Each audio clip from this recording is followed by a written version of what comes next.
All right, good evening and welcome to the Keene Board of Education Policy Committee meeting for February 25th, 2025. We're starting a little late at 5:37, and this may be a short meeting. We would open with public input. There is no public present. We will keep public input open for half an hour if someone shows up later. Also, public input can be directed to central office, email Shana Pelkey, spelkey@sau29.org. Include public input as the subject line, and if you're directing it to a specific committee, make sure that you include that as well. Can I have a motion to approve the minutes of January 28, 2025? So moved. Second. Does anybody have concerns or corrections? All those in favor? Any opposed? Carries 4-0. I am going to, unless there's objections, I'm going to skip the next item on our agenda briefly, which is policy ACAC, as it's the most complicated thing tonight. We're going to move ahead to policies for second read with policy JICD, Student Discipline and Due Process. We did bring this to the full board, actually 2 months in a row due to some scheduling issues. Received no input from anyone on the board. Does anyone on the committee have any further concerns about this? This was revised both to react to some changes in state law and also with some input from the Keene High School principal concerning how we actually use this policy. Seeing no input, can I have a motion to recommend approval of JICD to the full board? So moved. I'll second that. All right, all those in favor? Any opposed? Carries 4-0. All right, policies for first read. JICDR. Why is this an MOU? Between the police department, is that the one between the police department? Yeah, so why do we have the NHSBA version? I'm feeling like we probably need legal counsel to explain what's going on with this one, unless you had notes from somebody, Ben. No, I don't have any notes. Yeah, because our MOU is very different from the NHSBA one because Rob worked it out, Superintendent Millay worked it out with the police chief prior to the NHSBA even recommending that we have one. So I'm loath to pick this one up without further input. It appears from the comments Adam has more information. Yeah, so we'll hold off on that. No mic for you, Ben.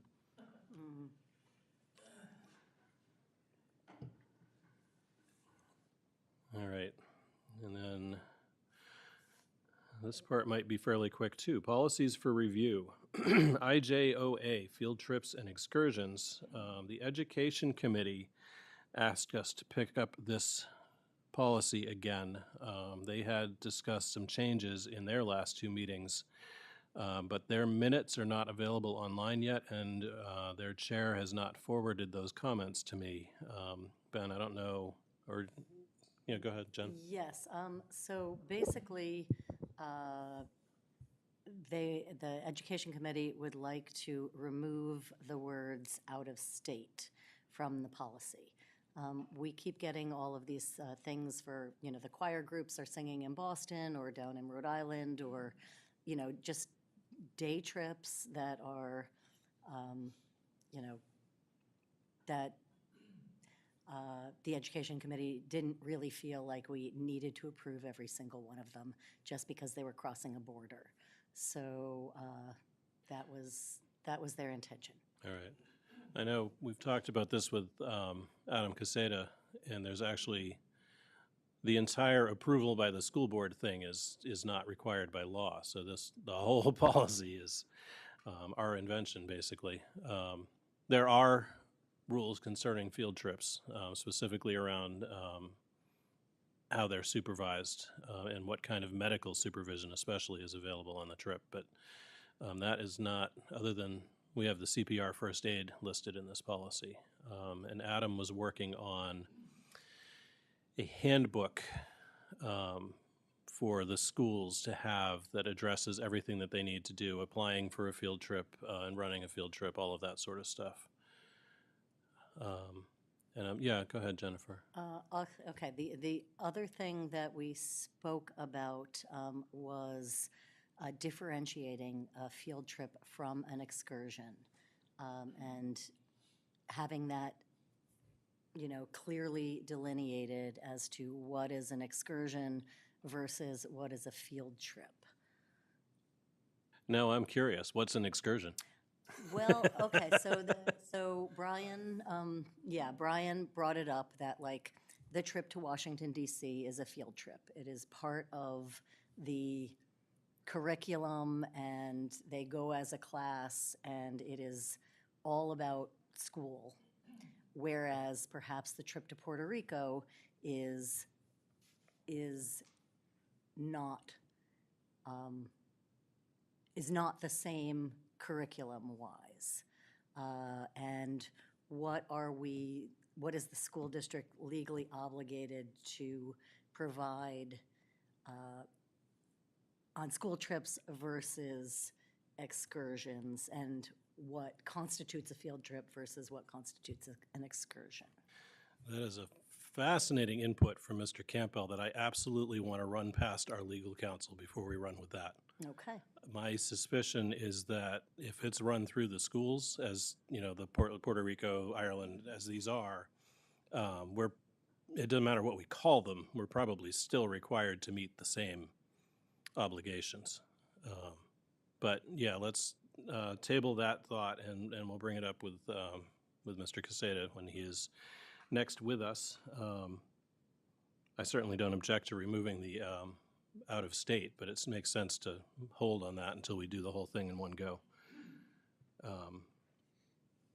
I feel like that's less than what education was originally talking about. I feel like there was even more things that they were thinking about pulling out of there at one point.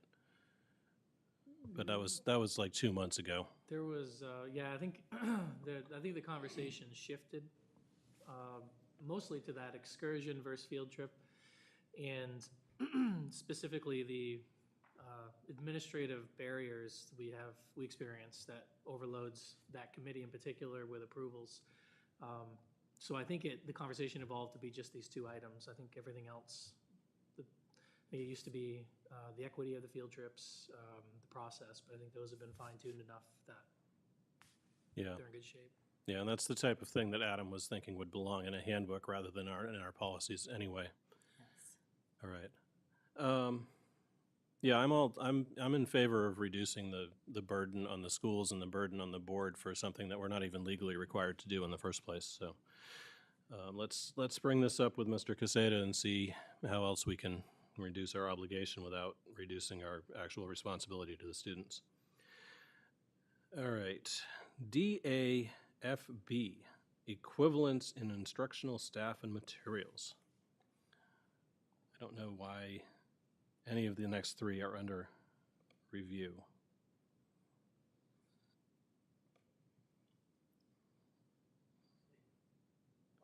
I feel like reading this one, it was required, we were required to look at it every other year, perhaps?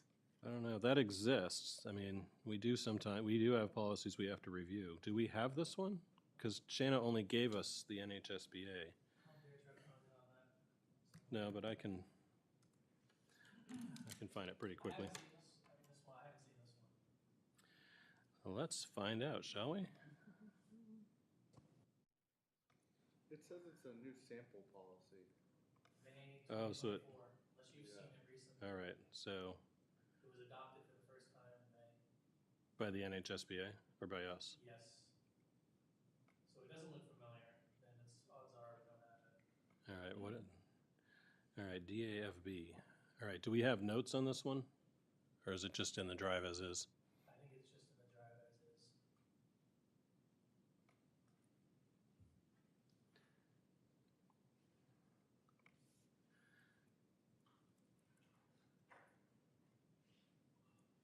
as is. Mr. Washer, we're still in the public input period if you had public input tonight. Okay. Did this look super exciting, or you just had to It's less exciting even than usual. Was the broadcast working? No. Hey, guess where full board's going to be in 2 weeks? And somebody's going to have to apologize to AMT and bring them back in. There's a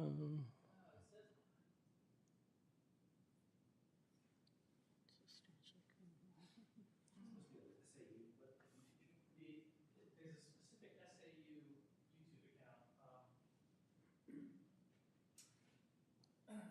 Shows 5. Yeah, and it has been like the candidate forum aired in its entirety on the channel. What is the purpose of this policy?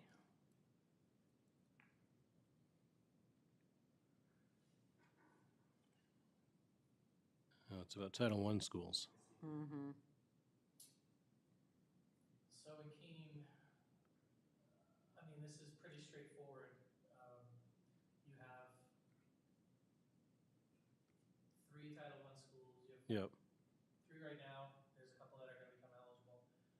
And I don't have the details on the notes of this, so you probably would want to take another look at it. But in a quick read, it does seem very much Title I rules straightforward. Yeah. Yeah, Adam's got a couple notes on it, but they're mostly just questions to be answered. My inclination, unless there's objections from the committee, is to go ahead and send this to first read. Let the full board take a look at it, and we'll bring it back next month when we can get answers to the questions that Adam had on here. But that saves us 1 month of this policy. Is everyone okay Should with we that? also send it to finance to find out whether we have, I assume we have this accounting, I mean, Adam's assuming all of these things, but we can find out those answers pretty quickly. Yes? Or should we just, do we just ask? Let's flag this for the superintendent to take a look at Adam's questions and have answers for those at the next meeting. And that way, he may know, and if he doesn't, he knows who to go to, because it might be the building principals too, rather than Tim Rohr. So. Okay, yeah. So we'll direct this to the full board for first read, and also flag it for the superintendent to take a look at Mr. Caseda's questions that he indicated on the sides. Okay, do you need a motion for that or no? No, Okay. that one we can just direct. Great. All right, we're going to be in the same position for this next one, I think. ADB, GBEC, drug-free workplace and drug-free schools. My guess is that this is going to be here because of changes in law. Yep.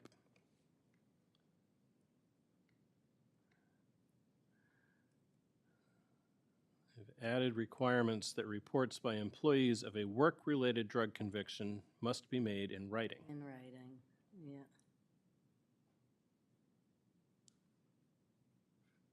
And, yeah, it looks like we just revised it to include in writing in Yep. the appropriate paragraph.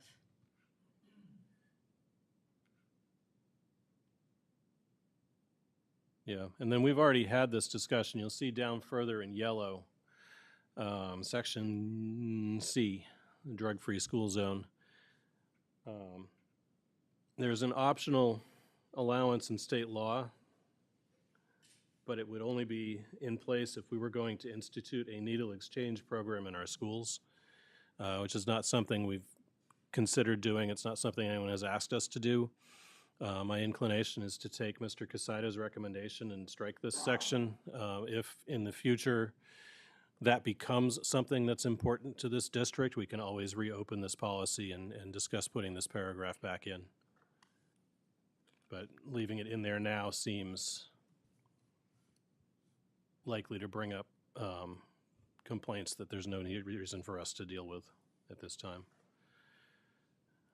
This one's even more straightforward than the last one, so unless there's objections, we'll go ahead and direct, what was this policy? ADB to first read at the full board. All right, what's next? ACE. There's a lot of these. Procedural safeguards. That sounded really whiny. I apologize. It's been a long month. Non-discrimination on the basis of handicap and disability. Is this one of the ones that's tied to the changes in Title IX? It's loosely connected, it's usually grouped in. All right, so ACE, excuse me, IHBAR, AC, and ACR are all tied in one way or another to the changes in ACAC. And my inclination is to leave these until we've dealt with ACAC as kind of the parent policy. Which brings us all the way back to the top of the agenda and the item that I skipped, which is policies for immediate action, which is not normally a category in our agenda. Policy AC, Title IX, Sexual Harassment Policy and Grievance Procedure. This is here because of a federal court ruling in Kentucky in January. So for history, there was a version of Title IX law established in 2020. And it's national law. All school districts have these policies dealing with Title IX protections, Title IX grievances, et cetera, et cetera. We spent the better part of a year, at least, in this committee hammering out what ACAC was going to look like. In 2024, there was a new Title IX federal law. It was it's the same law, but it was updated. New protections, new definitions, new clarifications. So we spent another 7 months hammering out a new policy ACAC here, starting from the sample policy from NHSBA. Following that, there's several other policies that feed off of ACAC. We put all of those through the policy process. Following that, there were some state law and federal laws that impacted those policies, and we had to adjust all of those policies again. In January of this year, the federal court in Kentucky struck down the 2024 version of Title IX. That invalidates all of the policy work that we did based on the 2024 version. The NHSBA is recommending that we revert to the 2020 versions of ACAC as well as the pursuant policies. The problem, also they say that we need to do that immediately because Title IX reverted to 2020 immediately upon the Kentucky judge issuing the injunction. Right, you guys are already following, yes. Right. Which is the recommendation, and I figured that's what you were doing. The challenge for us, however, is that we did not use the NHSBA's ACAC. We revised it extensively. So we can adopt their recommended 2020 ACAC, but we're probably still going to have to do a lot of work on it. And I'm not really sure how to proceed with that. I don't know if we've got an archived version of our old ACAC. So I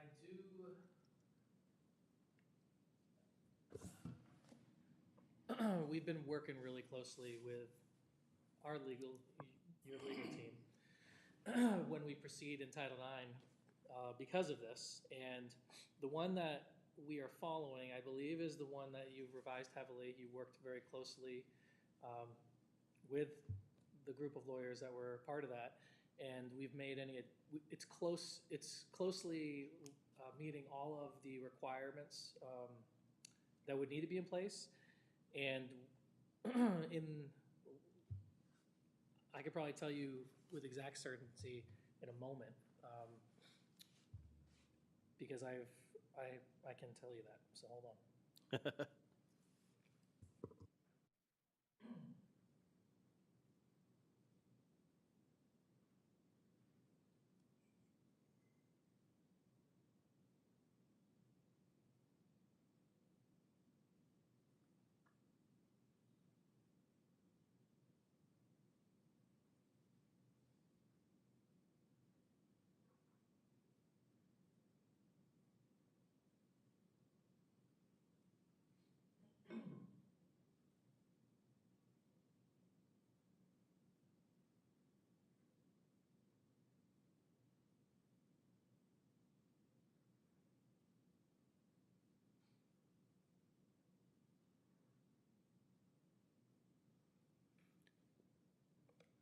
All right, Shayna's given us, while Ben's looking that up, our current, oh, she does have it in here.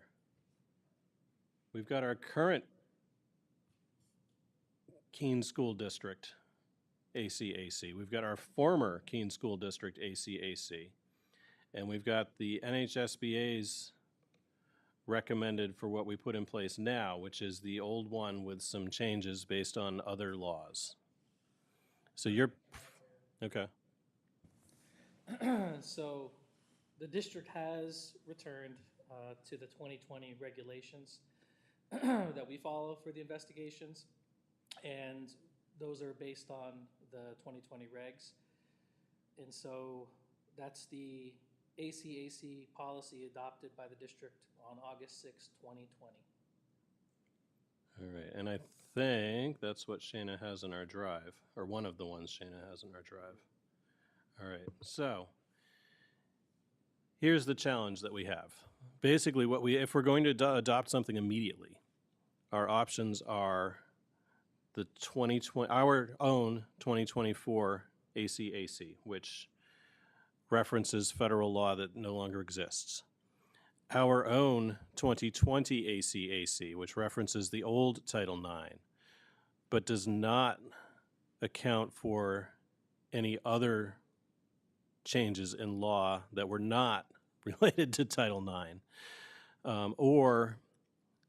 but has all of the other changes that we made for district-specific reasons, or the new NHSBA, which is their 2020, with changes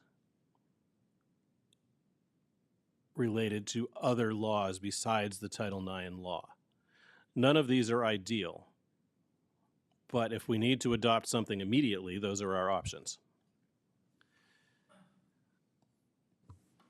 I would probably recommend the one I just cited to you because, like as you said, it was struck down and we immediately had to shift. So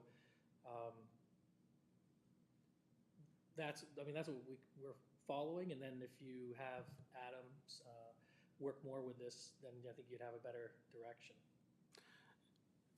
All right, so sorry, just working the procedural part through in my head here, because normally we would make recommendations either to adopt or whatever, but it would go to a first read with the board and then back to us and then a second read with the board. And the district is in compliance because they're following the older policy.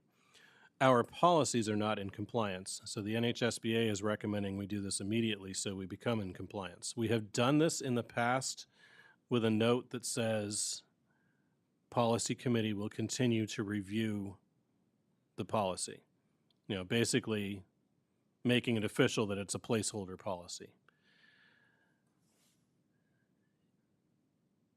If there are not objections from this committee, then that makes the most sense to me. Following Ben's recommendation, we will recommend that the full board adopt the Keene School District version, the Keene School District 2020 version of policy ACAC. Boy, it's not pending because it's going to be adopted. And further recommends that the policy committee continue to review policy ACAC with legal counsel. Does that sound like I got that right? Does that work for you guys? Yeah, so. Right. So the motion would be recommend that the full board suspend procedures in order to immediately immediately replace the school district 2024 version of ACAC with the Keene School District 2020 version of policy ACAC. So moved. I'll second that. Did you get that, Jen? You probably got it before I managed to say it. All right, further complaints, comments, input? All right, all those in favor of the motion? Any opposed? Carries 4-0.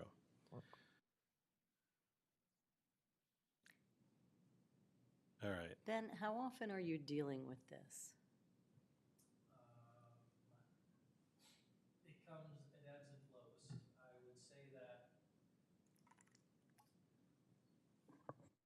there's times of year where it's more heavy than others, and some of it is also educational. It's around providing supportive measures, and so it's a right that any complaint that comes to the district, if it's sexual in nature, usually it comes to me for now, and then those complaints are vetted and to determine how to advise the building leader. And sometimes we are able to attach it to a different policy because it wouldn't necessarily meet the criteria of ACAC. And then sometimes it would be where we would notice families that of their rights that, this might be something they want to consider. And then parents decide if parents and guardians decide if they want to move forward. And if they do, then that's what creates an investigation. And that Okay. can go for, well, it was going shorter, it's gonna go longer again. Mhm. So there's, if you ever want data on it, I can definitely give you data, I just don't wanna speak, off the cuff, because we do get requests for that data quite often, so I Sure. wanna make sure we have it correct. Okay. did you become that Title IX person when Nancy left HR? Is that hopefully going to be part of the HR position when we rehire that? Hopefully. I became that person when I became the search chair for that position. We've gone through 5 rounds of searches in over a year. So yes, the idea is that it's in the job description of the HR director, and that it would go back into that person's purview. Yeah, because that's one of the things that's in all of these policies is identifying who that Title IX coordinator and, So for now, I would say it's probably a safe bet that I'm that person for the rest of this school year, yeah, because I think we've been doing it as school year to school year to keep things consistent. right.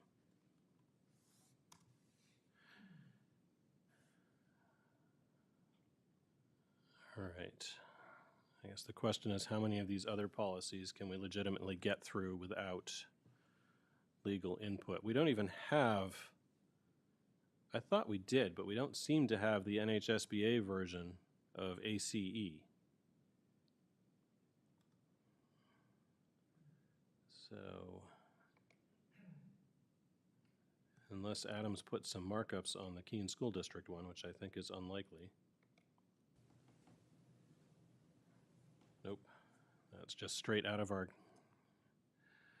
For ACE, I'm seeing one for the, for NHSBA. yeah. Yeah. Yeah, go for it.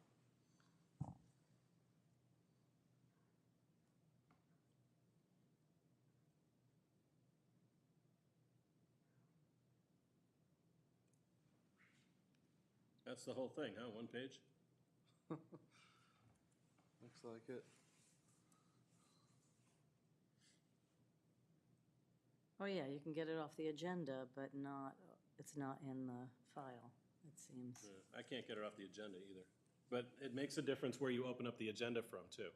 I do not understand how this stuff is organized. Oh, wow, no, I can get it off the agenda, but not from the file. Yeah, it's real short. Yeah, so.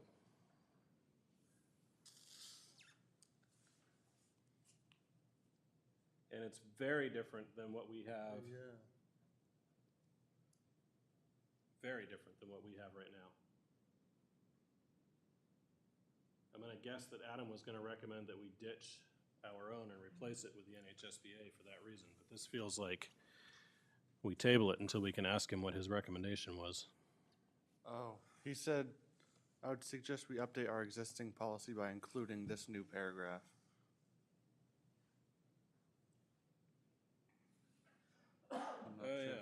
So, yeah, I can't tell what he's recommending from No. that then. All right, yeah, we're gonna table this one until we can bother Adam about what his thoughts were. I printed out some of these policies to compare side by side, but that wasn't one of them. All right, IHBA, is it IHBAR that's referencing? Yeah. It's, yeah. And he says we don't have that. Right, so that's the next one in policies for review. IHBAR, Programs for Pupils with Disabilities, required by law, and we do not currently have it. I think it's required by law. Yeah, there it is. And this is concerning 504s as well. This is fascinating that we're reviewing all of these policies when the Department of Education might not exist in 2 weeks. And then, like, all of this stuff is out the window. It all reverts to the states.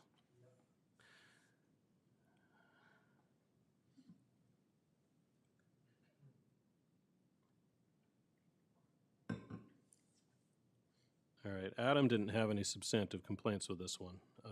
Wait, there's a little more down here.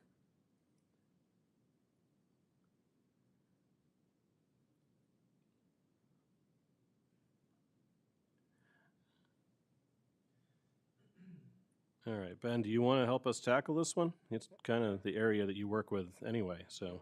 So, do you want to start back with Adam's comments? Yeah, All right. All right, so it looks like, let's see. it's mostly down near the bottom that he has major input. So I would, I would say this should probably be your director of student services, probably.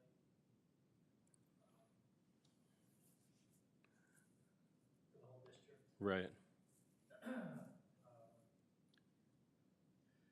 Or you could put Well- it as the superintendent or their designee, yeah. just to give flexibility. And to not have to change it every year. Yes. I wonder if we're able to do that legally. And sometimes we're required to. Oh, yeah, it says name and contact information, so they want an actual, Right. Yeah. And I'm not sure that it is the director of student services because it may be building specific. Like if you have a 504 complaint, my suspicion is you do not immediately go to the head of to the director of student services. You probably go either to the teacher or to the building principal. Yes, I would agree with that, except for Keene being a little more complex, where there's a lot of cooks in the kitchen, and Yeah, I think this is a district policy. And so if you're gonna list the contact information, generally would be like a superintendent, or if there's a department that oversees that specifically, which I believe this would be student services, then you'd be safe to put them there, or designee, and then put general contact information to the superintendent's office. And then that, if that's acceptable, which we could probably flesh out in, prior to going forward. yeah. All right, so tentatively we'll put director of student services.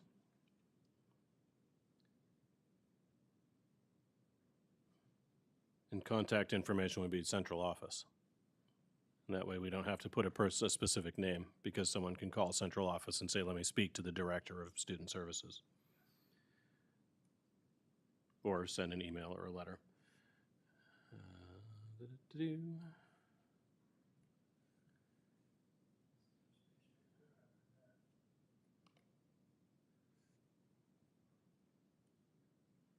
Yeah, it is.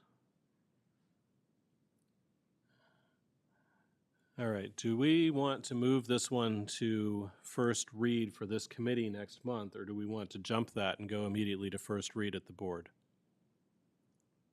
I think it could go first read to the board. Yeah, agreed. All right, so we'll direct, what was this one again? IHBAR to first read at the full board.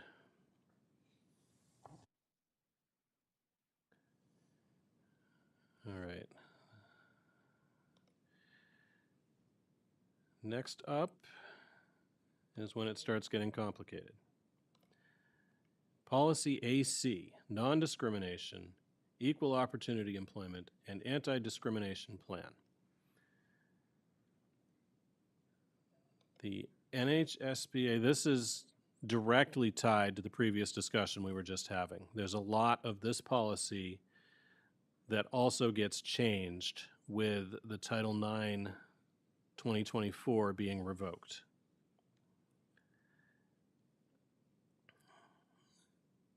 And this is the one, Ben, where I am not comfortable just taking our old 2020 policy. Yeah, definitely that hasn't been our guidance for this one. And generally these go through the Human Resource Department, and so it's not necessarily, it's a relatable policy that we sometimes leverage in an investigation, but it's not necessarily like ACAC. Yeah. I started doing this, but I ran out of time because it's a relatively long policy. I want to compare our current policy against the NHSBA policy side by side and see what's changed. I know that there's a big note in here under, I don't know if I can find it, the definition of who is protected. The new NHSBA version drops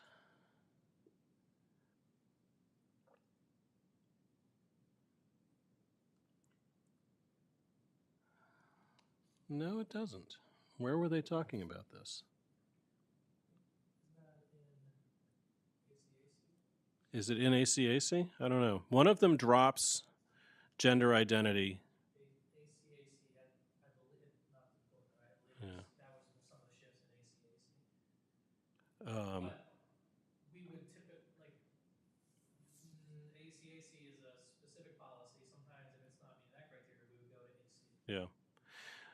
So when we're all done with all of these policies, I want to make sure that we still have actually written in the policy protection for LGBTQA students, because that was one thing that was lost in going back to the 2020 Title IX.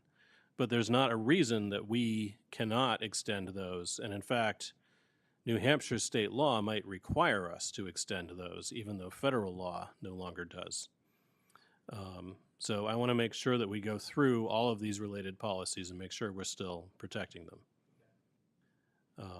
And I think we can probably make Adam do that. The one thing that will be challenging, one thing, that's all that's challenging these days, is transgender athletes. Now, we don't have any in our school district, and in fact, there are currently 3 in the state that the state is aware of. I think Adam might have tried to explain this to us a couple months ago. So there are 2 transgender athletes in Bow who are currently involved in a lawsuit as to whether they can or cannot play for the team corresponding with their stated gender. Current state law says they can. Current executive order says they cannot. School districts are stuck in limbo because nobody has adjudicated which one is actually correct. So if we pass a policy that says they can, then we risk losing federal funding. If we pass a policy that says they can't, we risk violating state law. Currently, our policy on that, I think it's JIBB, says that we will follow the NHIAA's guidelines, New Hampshire Interscholastic Athletic Association, the governing body for high school sports in the state. We put that in place about 4 years ago. And since then, the NHIAA has said yes, which is how we now have the situation going on in Bow. My thought is that we just leave JIBB alone because that's following the NHIAA anyway, and let them figure out how to handle this dilemma until the lawsuits have been settled and we know which way to go, particularly since it's not impacting any of our current students anyway. Yeah, I would agree not to be trailblazers in this, and like you said, it hasn't become an issue, except for one or two places, and in the event that it became an issue for us, we would heavily seek legal guidance throughout the entire process, and that would probably end up leading us to doing some trailblazing, but no, everyone, I believe, is just holding their breath and waiting for someone else to figure it out because of those risks that you mentioned. Yeah,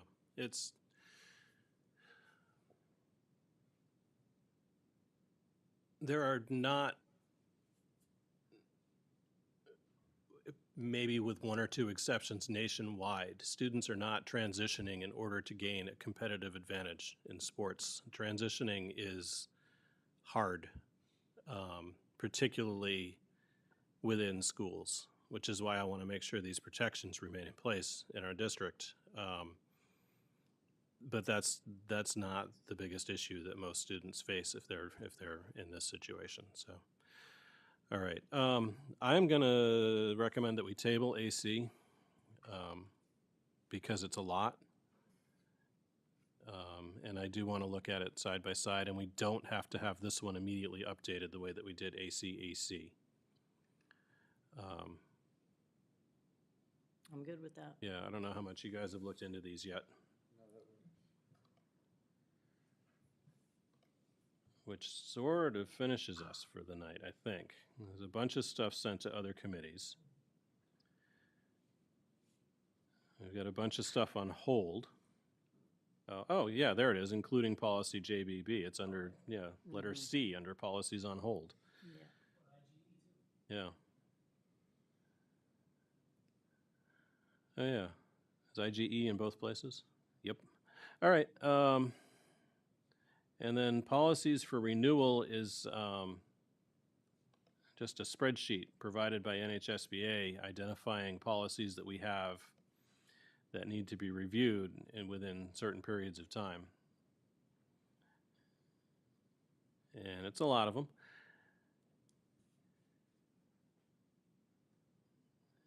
And I think what we probably need is a plan for how we want to deal with these going forward. We have not really tracked this in the past, which is why this has been provided to us from the NHSBA.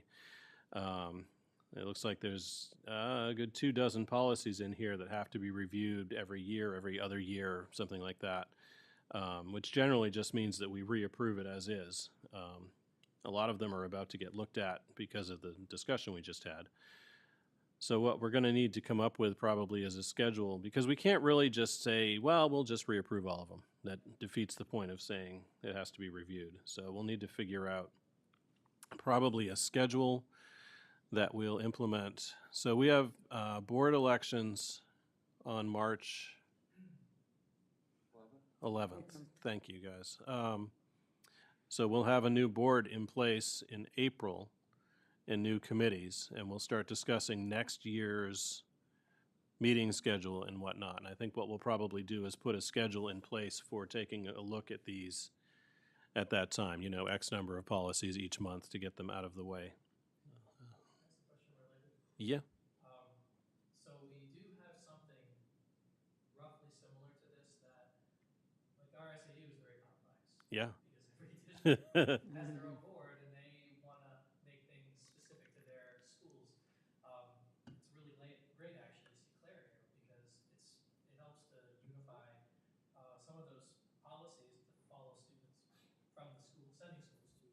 Right. Keene.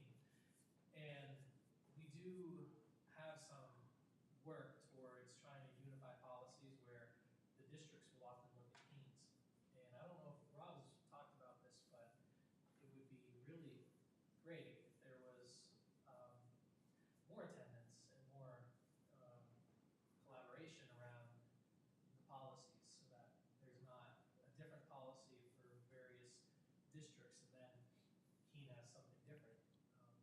However, Keene is a big, massive shift to move, so it would almost be Keene producing policies with insights from boards.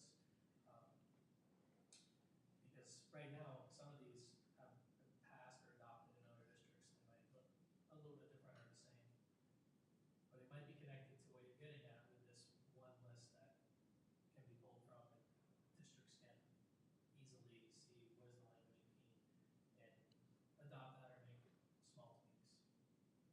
Yeah, and Rob has brought that up before. Okay. We're just not sure exactly how to implement it. Like we can't, we can't just put somebody from every district onto this committee because we'd have to change everybody's bylaws to make that work, and then it would probably be a pretty unwieldy committee. You could, I mean, it might actually be administratively, the assistant superintendents and the superintendent working more closely together around putting in, following the lead of Keene unless we're out of date. I don't know what happened. It just got dark. Did that monitor go off? Mood lighting.